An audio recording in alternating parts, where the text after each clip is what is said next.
In this video, I'm going to be explaining to you or sharing with you 3 ways you can let go of caring what other people think of you that will completely transform your life. It'll allow you to be the most authentic version of you, and it'll allow you to really detach from needing or wanting or craving other people's validation and understanding really where this comes from, what part of the core wound this comes from. And it's actually very relevant. I'm going to open up and share with you guys a story of something that's happened in my life right now that I think will maybe reflect some things back to you. You'll be able to see how you may do it in your own life, especially with these motivations. But I've gone through many different levels of really caring what other people think of me. I've had moments where because I care so much about what other people think of me, I've created this internal pressure where I have to be a certain way. I've been afraid of sharing certain concepts on my YouTube channel because I really care and have wanted what other people thought of and, cared what people thought of me. And I found that even with friends sometimes. I've had past where I've had certain friends that I look up to where I am like a yes man to them because I like them and I want their validation. And over this last year, that's completely transformed because I've stopped trying to get a source of validation and approval from the outside. Now, the core wound that this comes from is if we are afraid of being rejected or we have had some form of emotional abandonment from childhood growing up, many times what happens is we then become afraid of rejection. We become afraid of somebody withdrawing their energy from us. And what happens is we then change our center of gravity. We'll then change who we think we are to then make other people like us or then to gain their sense of validation or their sense of support. So this is really a core wound. And many of us have this core wound where we are afraid of abandonment or we are afraid of rejection. And rejection is also the abandonment wound. So almost anybody that I've met that has had some form of people pleaser in them, and there's a lot of them. There's a lot of spiritual people that are people pleasers, where it's like I'm going to say, or I'm going to be nice to you, or I'm going to give you the validation. My dad's like the nicest guy in the world, and that's where I think I kind of absorbed that trait, and I had to learn to shed it. Because a lot of times being a people pleaser or being a nice guy, it's manipulation. It's transactional. If I can give you and be nice to you, then you're going to give me something else. If I can be very agreeable and very nice, then you're going to like me. And if you like me, then I like myself. And in this episode, by the end of it, you are going to let that go completely. And I'm going to show you the 3 secrets to letting that go. Now, before we get into that, though, I want to share with you something that's going on in my own life right now, something I'm dealing with, that has reflected back even other layers of caring what other people think. And I just want to be vulnerable and share this with you. So first off, an announcement. I also wanted to make this video as a completely separate video, but I wanted to give it meaning and kind of a lesson as well. So first off, I have an Instagram account like many of you guys may know. You may follow me. It's Aaron Doughty 44. No underscores, nothing else, just AARONDOUGHTY 44. Now, the reason I share that with you is because there are accounts on Instagram that are pretending to be me. They're fake accounts, and what they do is they pretend to be me. They buy followers so that they actually have some followers. And then what they do is they reach out to people and they DM them pretending to be me saying, "Hey, would you like a psychic reading from me? I take a lot of energy from your picture, and I would love to give you a psychic reading." And the thing is because I've made 2,000 videos on YouTube, because I've developed trust with my followers and with people, people that follow me, there's a lot of people that take these people up on the offer. So they get scammed because they think they're talking to me when they're not talking to me, and they then send money or something like that, and basically it's something that it's like a scam thing that's going on. And it's very challenging for me to get these accounts taken down. I've tried in many different ways. Instagram is such a big platform that it's it takes a while for things to get taken down. I have taken some legal action against some of the accounts because people do send me the screenshots of these accounts with the Zelle. I have the Zelle accounts. I even found the address to one of these people. I found the address and the phone number to these people by doing reverse phone lookups from the Zelle account. And I have the information. I'm like, what do I do with this? Like, I could post this online. The person's from the Bronx in New York, right? Like, what if I do that though? What if like I post that online and have people like report it or something, or people send them letters or something? Like, I don't even know what I could do with this information legally without. What if like a subscriber went to this person's house in New York and this person like something bad happened? I don't know. It's very interesting.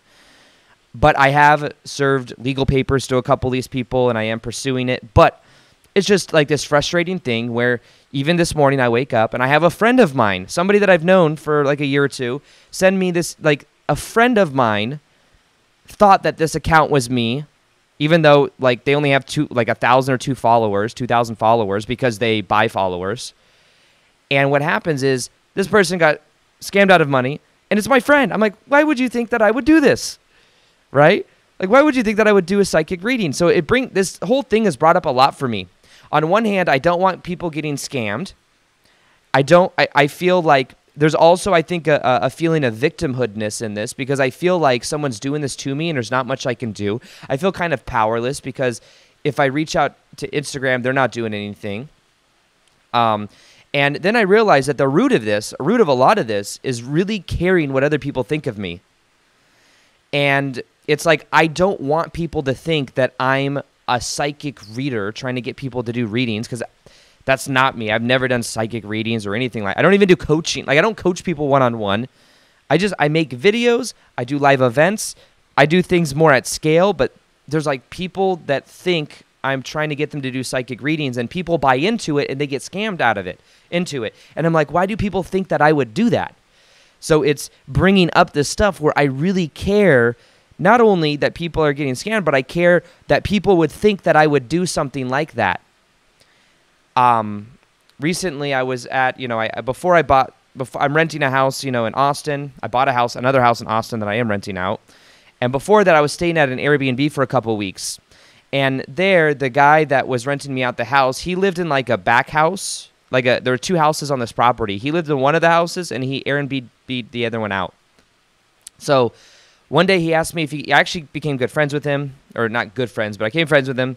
He then had a plant lady that was coming over to water plants, so he needed to get inside the house to water plants. This lady comes in. She's somebody that watches my videos. She was all like, oh my God, I love your videos, blah, blah, blah. She goes, but this is like 6 months ago, by the way. Not 6 months ago, maybe 4 months ago. She's like, I love your videos and everything, but it was really weird. Like, she didn't say it was weird. She goes, you DM'd me like 2 weeks ago. I'm like, what are you talking about? She goes, yeah, you DM'd me asking me if I wanted a psychic reading. And I told you no, but you were very persistent. And I said, that wasn't me. Like, it was this interesting thing where I feel like this need to explain myself. And there was like, it's like I meet people in public that I've never met anywhere else, but they think there's a lot of people out there that literally think I'm DMing them, trying to get them to do psychic readings. And it brings up this stuff inside of me where I'm really caring. It's like to the deepest root of really caring what other people think. And not only like there's like caring what other people think, like maybe people that watch my stuff that I've never met. And there's also a deeper level to that where it's like people that I knew growing up. I have a buddy of mine that trains me. He's a personal trainer, and he comes to my house and we work out. And he told me, he's like, yeah, one of our good friends in the friend group was like, yeah, Aaron was reaching out to me recently trying to get me to do a psychic reading. And then Vince, my buddy Vince, he just starts laughing. He's like, that's not Aaron. That's like because he's heard me vent about this before to him, about these people that are doing this stuff and like scamming followers thinking it's me and then, stealing their money. So it's this interesting thing where I've had to really, in many different levels, look at why do I care so much about what other people think about me? When I think the lesson, honestly, for many of you that may have like been in DMs with these people, I think it's really developing your own level of spiritual discernment, being able to discern inside of you whether something is BS or something is real, of looking at that discernment. And what that will help you do is that it'll help you in your life in many ways not get sucked into things where it's kind of like a powerless position. But if you do a little bit of research, it's easy to see that this isn't really me. But I think people get in like a reactive mode, you know? So just first off, little announcement, big announcement. Use spiritual discernment. Realize that I only have one account. It's Aaron Doughty 44. I have one other account that's not a personal account. It's a brand account called the_shift_experience. It's like 40-something thousand followers on Instagram. That's one account. My other account has like 370,000 followers. If it's 2,000 followers, it's not me. If it's 500 followers, it's not me. If it's 800 followers, it's not me. If it's 5,000 followers, it's not me. And I would never DM anybody asking for money or, you know, for that. So anyways, got that out of the way. Now, when it comes to really caring what other people think and the abandonment wound, let's first off look at where that comes from. Why do we have that? Now, where this comes from is, I think a lot of people that are people pleasers, they had an emotional, unavailable parent growing up, or a parent growing up that was physically unavailable. It's some level of abandonment that we felt growing up. And this abandonment then, in a way, has us tuning to others to get our internal needs met.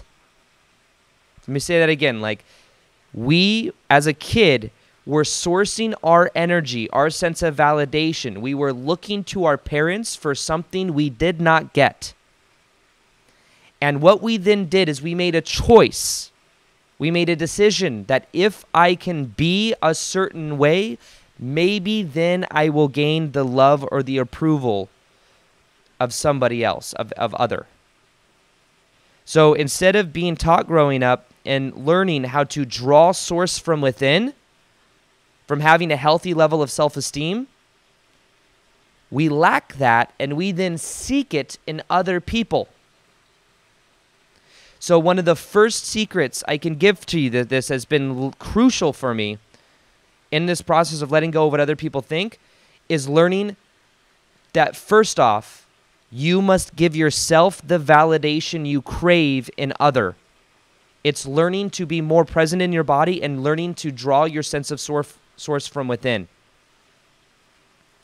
So this is something that, and this is probably one of the most powerful points. I'm going to make this like something that has completely transformed my life, is looking at my own values. Now, values, I used to hear Tony Robbins talk about values, and I used to think it was this heady thing. We all live by different virtues. Different virtues. Like virtue, like I remain in integrity with my word. That's like a virtue, integrity. There are virtues of, like what values are we living by?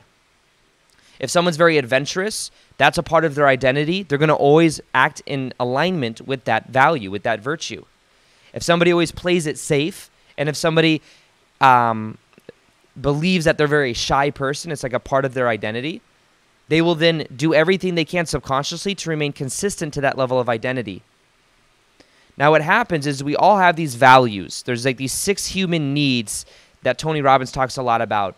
It's growth, contribution, it's certainty, so like safety of certainty, of like control, certainty. Uncertainty is another human need. Human connection is another one. And then the 6th one is significance. Significance of feeling significant in life, like you're special, getting attention from other people.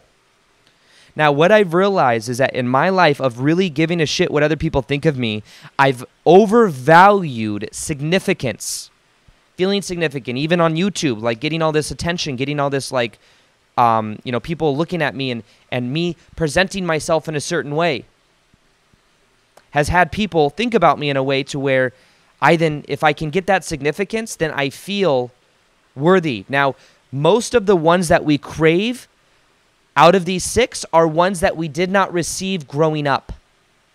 In a way, me craving significance and validation from other people maybe led to me making 2,000 YouTube videos so that other people could give me that sense of validation that I did not feel growing up because I didn't feel it when I was a kid.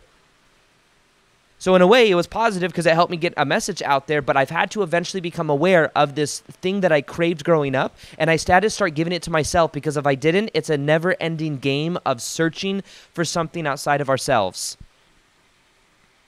So the key and one of the most, one of the most powerful things you could do is looking at your own values. What are you valuing? Because there's a certain order we put those values in. If it's growth, if it's contribution, if it's certainty or uncertainty, if it's significance, there's an order of that. And if we're valuing significance over everything else, we're going to have problems. It's going to be hard to feel happy because a lot of significance is based on what other people think about us. It's based on the external. But we could also give ourselves that validation on the inside. And really, it's not so much about wiring in and being like, well, I am worthy, I am worthy, I am enough. It's more about letting go of the emotions that tie us to feeling like we're unworthy to begin with, becoming aware of them. I became aware that when I was a kid, I felt a level of shame. Shame means that I'm broken. There's something wrong with me. Many of you, if you've had parents that have divorced, as little kids, we think everything's about us. We're little narcissists. Literally, your parents divorced, you're like, they've divorced because of me.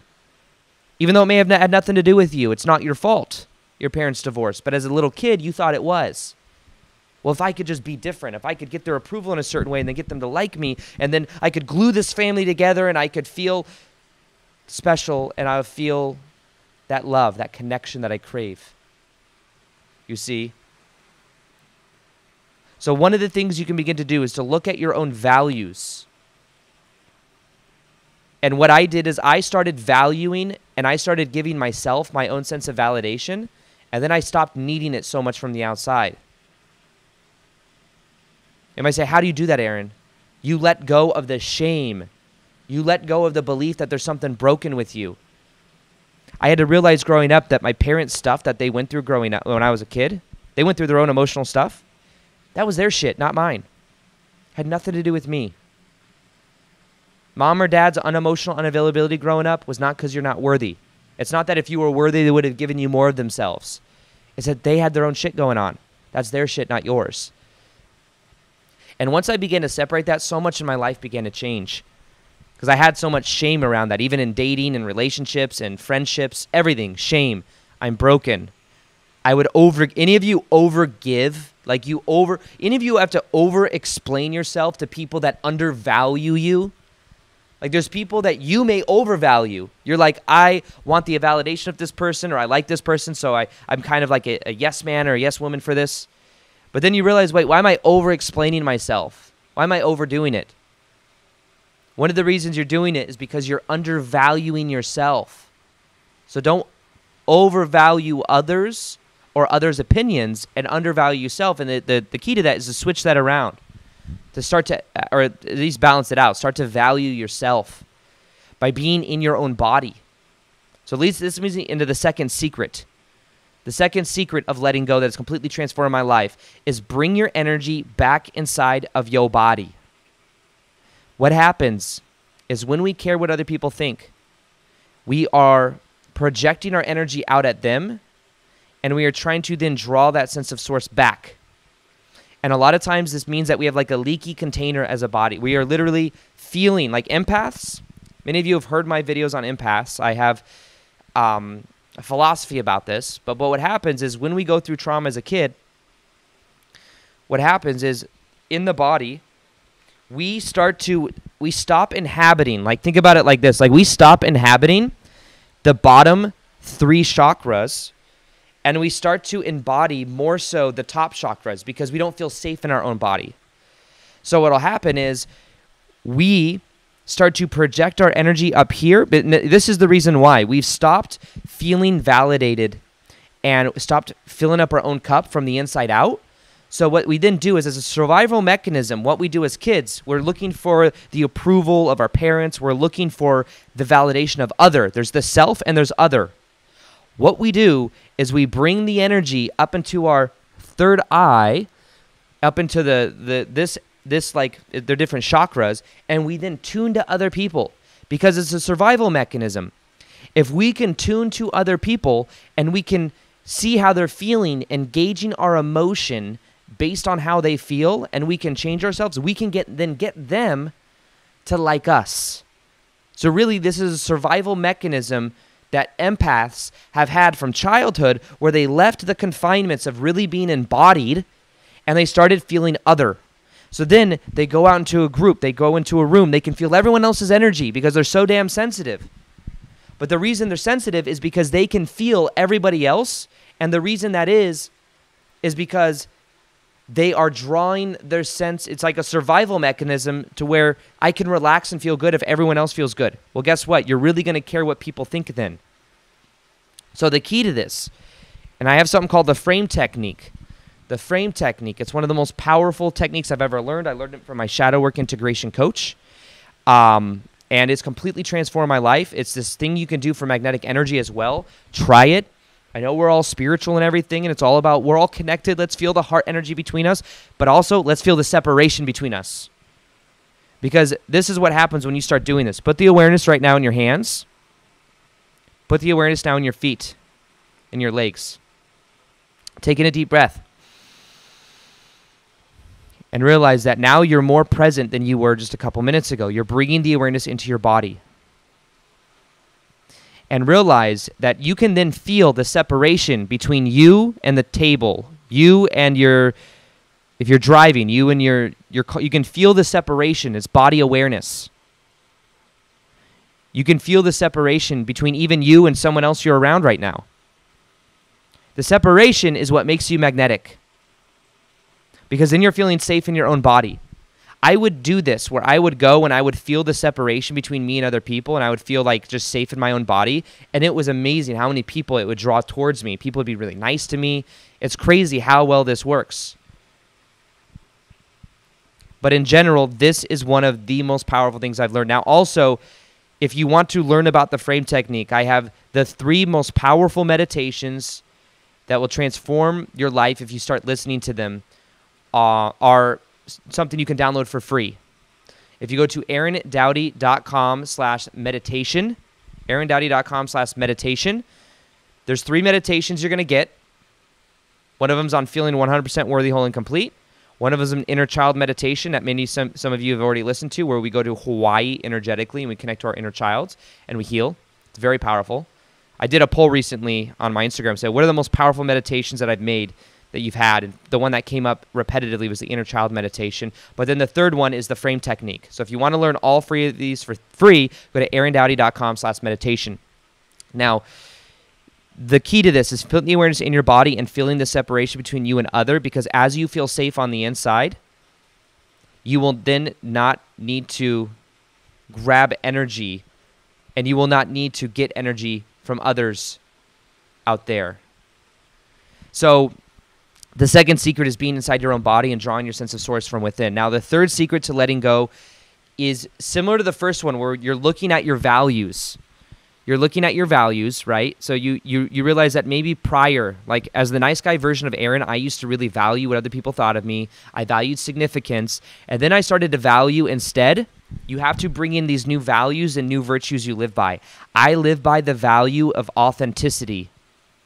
I live by the value of vulnerability, which means the thing that a lot of nice guys and people pleasers are afraid of is they're afraid of being vulnerable, because if they're vulnerable, they're afraid they're going to get rejected. It's the abandonment wound.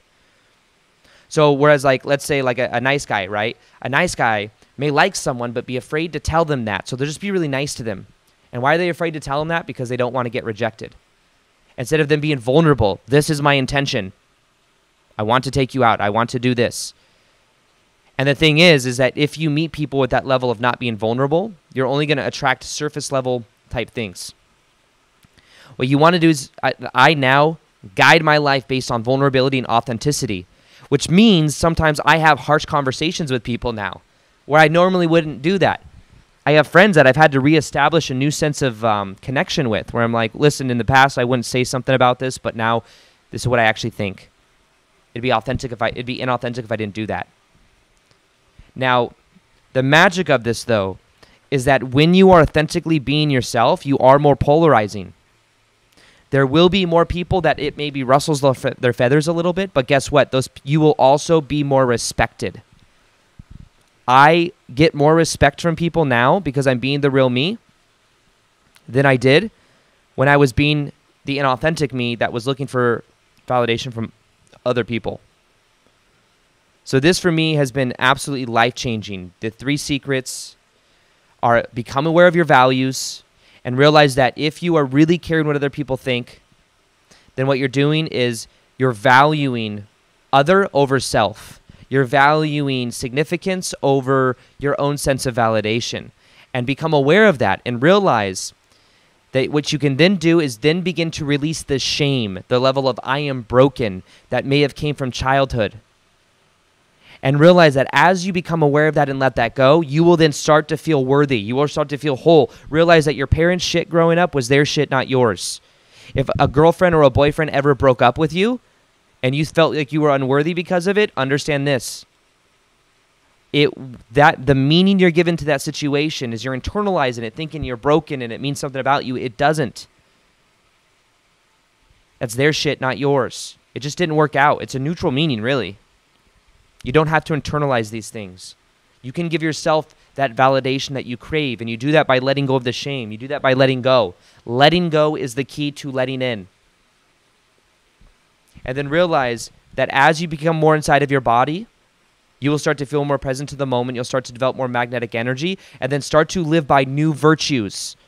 Vulnerability, authenticity is what I recommend. You'll find your life transform in so many ways, and as you're vulnerable, you open up the space for other people to be vulnerable, and that allows you to then not care so much about what other people think. I had to let go of a part of myself that didn't want people thinking that I was a scammer or this fake person on Instagram or fake profiles on Instagram. I had to let go of the part of myself that was craving other people to think about me in a certain way. And as I did, I started to feel free. Like, what if I let go and I don't want people to go through this, but like at the same time, it's like there's discernment that people can learn from this experience as well, their own discernment. And there's something that we can let go of. And I'm also letting go of the victimhoodness that maybe I felt from this whole Instagram thing, you know? I'm letting go of all of this. And I'm realizing as I do, that stuff will probably get taken care of even more. Still going to have, my people look into that. And like lawyers and stuff look into that because we do have their information, However, at the same time, I don't need to get so caught up in it and so heady about it. If you want to learn the 5 secrets to letting go that will make you attractive AF, that's this video right here. Highly recommend that you watch it because it'll help you with what you learned in this video. The less attached you are, the more attractive you are. People are attracted to somebody that is in their own frame and doesn't